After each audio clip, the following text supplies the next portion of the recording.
I want to move up. I want to move up from what you're doing and some of the specifics of what we're doing. And I want to talk a little bit about what I think are the broad technology trends that are actually switching on these exciting possibilities for all of us. And they fall into three buckets: the cloud, next generation devices, and natural user interface. The cloud is, I think, probably a bigger deal still than most people, even in our industry, think. When you use the word cloud, some people roll their eyes and say, the cloud is the internet. That's not a big idea. The cloud's bigger than that. We are really in the process of redesigning the whole way in which applications get constructed and managed and deployed. And the ability to reduce the amount of cost and complexity in the management and deployment of application, to free up capacity to focus in on invention and innovation in the applications themselves, makes the cloud a tremendously big deal. When I got started in this business, the question I get as I traveled the world was, if I do a great application, how will I ever get anybody to find it? How will I ever get Salesforce or technical capacity to get it installed if I'm living in Toronto? How will the customer in London go buy it? In the world of the cloud, the friction and barriers to your innovation, living and working wherever you want on the planet, really comes down. The cloud does more than that. The cloud will also unlock new ways of writing applications. Today, we write applications that know about people that we can enumerate and know about data sets that we somehow control. And yet, in the world of the cloud, all of the world's people and all of the world's data is somehow out there. But it hasn't become programmable yet. We think about this a lot in the big context. We have almost like our own little private copy of the internet.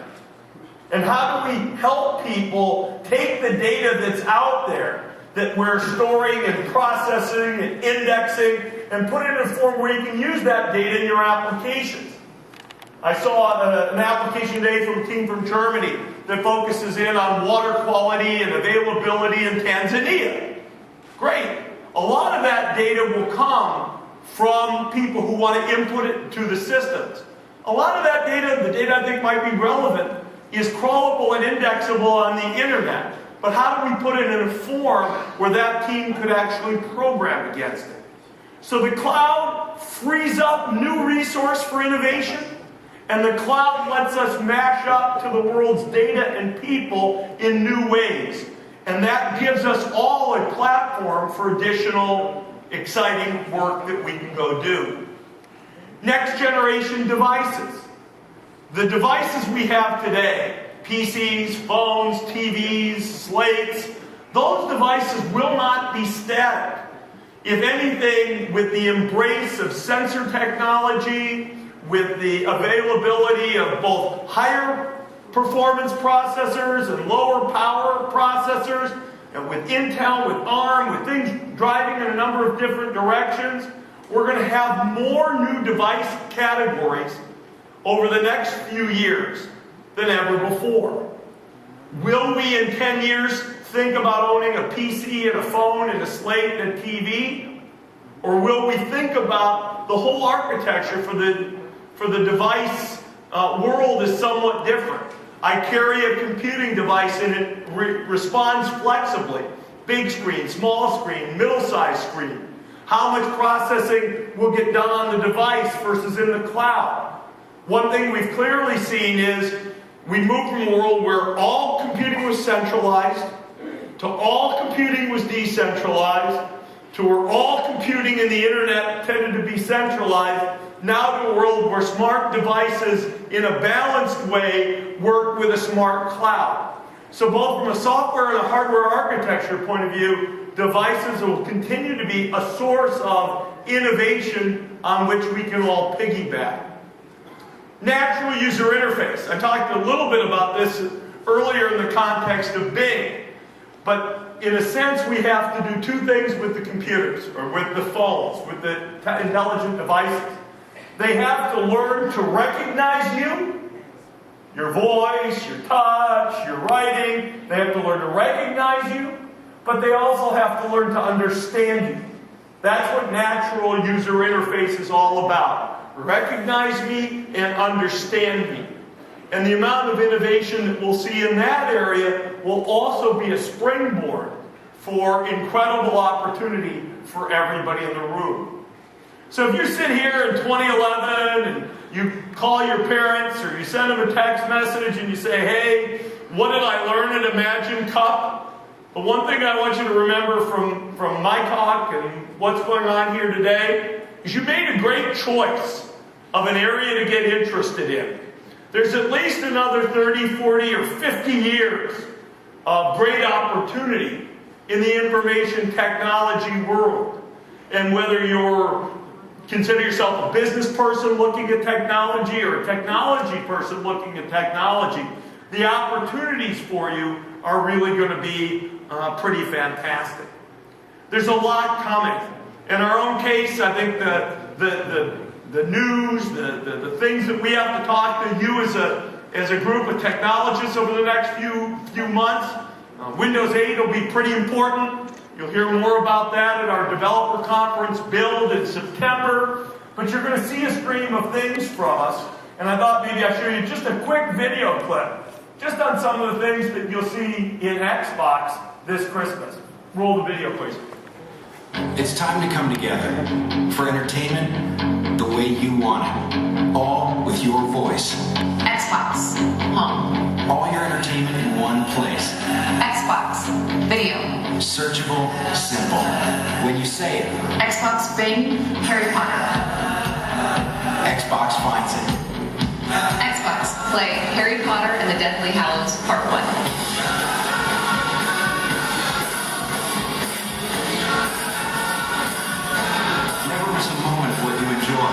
Xbox, go home. Hey, your favorite show's on. We're getting technology out of your way so you can enjoy the show. Xbox, watch live TV. Nothing should come between you and the entertainment you love. Movie night is more amazing. Game night is more amazing. Xbox Pause. TV is more amazing when you are the controller. Xbox Play.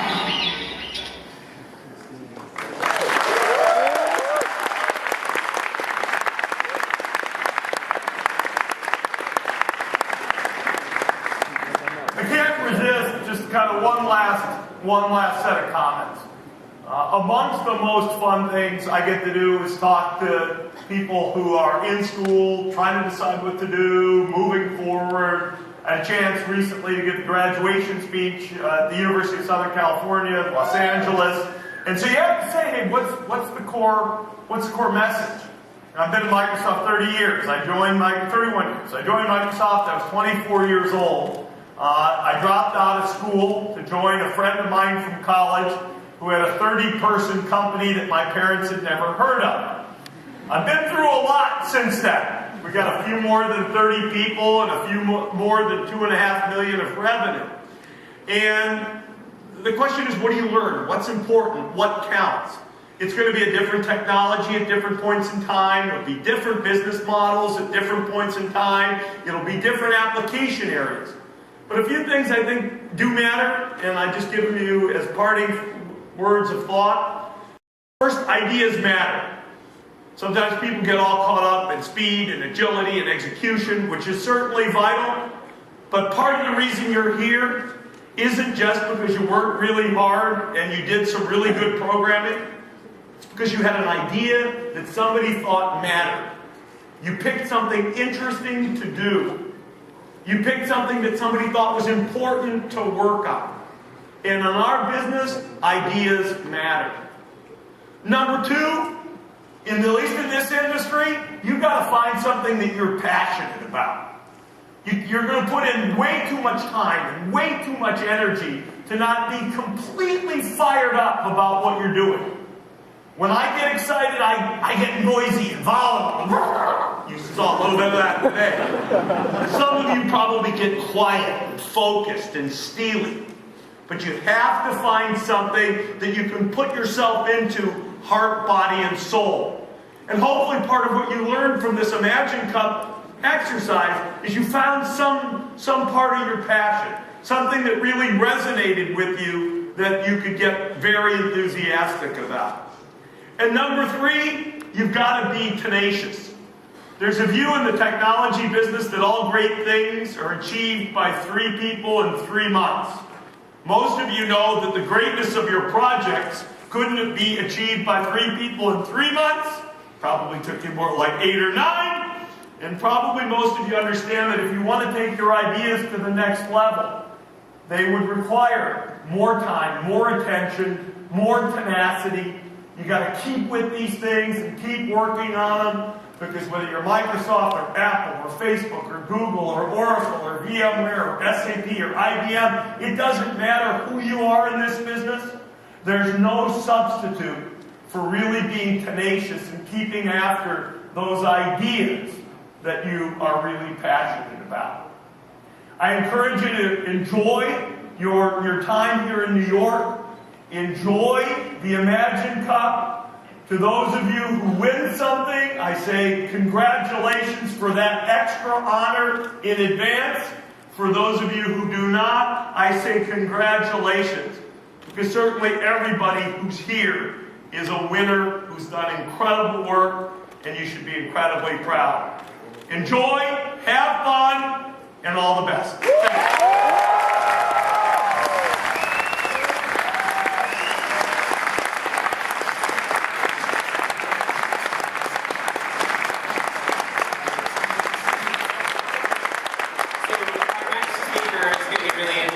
He is the special